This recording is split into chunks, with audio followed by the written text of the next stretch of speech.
Welcome to Quick Coach, the training library for WordVentures reps on the go. This is part 2 in our event etiquette mini-series for travel parties, luncheons, and big shot hotel meetings during the presentation. Once the event is underway, there's still a lot you can do to make sure it's successful for both you and the rest of the team. First off, even though we're in our seats, our friend is still watching us and our posture.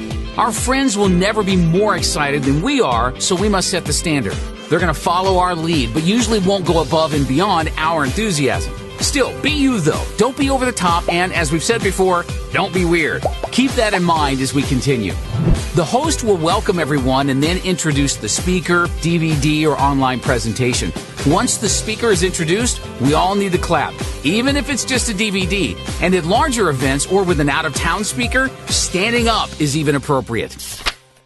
Most of our reps are not professional speakers, so as the audience, it's our job to encourage and support the speaker with positive energy. So we must stay engaged. That means phones need to be on silent and kept in our pockets at all times. Nothing, including text messages, should appear to be more important than the presentation.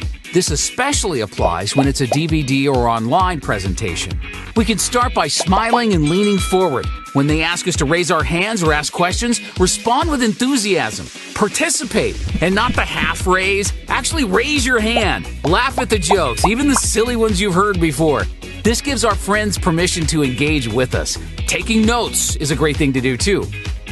When one of our leaders talked about being newer to WordVentures, they said, I'd be at an event and I was so nervous about their response. I was like petrified. I wouldn't even look at them during the presentation. So by the time it was over, I started freaking out. Oh my gosh, I haven't looked at them in over 20 minutes. Do they like it? Are they mad I invited them? Maybe they want to go on the trip. Are they the next superstar? If you're tense or stressed, your friend can feel it. Just relax. Think about it like this. We're at the movies and an exciting preview comes on. We don't just sit there. We nudge our friend and nod like, dude, we're totally seeing that. It's the exact same thing. So when there's a dream trip you want to go on, look at your friend, smile, nudge them, and point to the screen if you've got a favorite part coming up.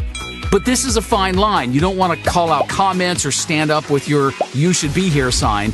Remember, don't be weird. It's also not cool to lean into our friends and start elaborating on something. It's very distracting for the speaker. And what if our friend misses the one thing that would have gotten them to join? And, of course, we should never interrupt the speaker with any questions. Next, never get up during a presentation, even if you really have to use the restroom. It de-edifies the speaker and can subconsciously plant the seed with our friends that what's being said isn't important, even if we come back. So, stay in your seat, relax, lean forward, get comfortable, laugh at the silly jokes, and participate. The more comfortable we are, the more comfortable our friend will be too. By applying these tips, we've now contributed to a rockin' presentation. Make sure to watch the next video in this mini-series on event etiquette after the presentation. Now get back in the game. Thanks for watching Quick Coach, your go-to solution when you need help fast. To access our complete library of in-depth audio and video trainings, be sure to get the WordVentures Advantage. But for the absolute best training WordVentures has to offer, make sure you reserve your seat at the next live training event. And next time you need a quick tip before you call your mentor, check out Quick Coach.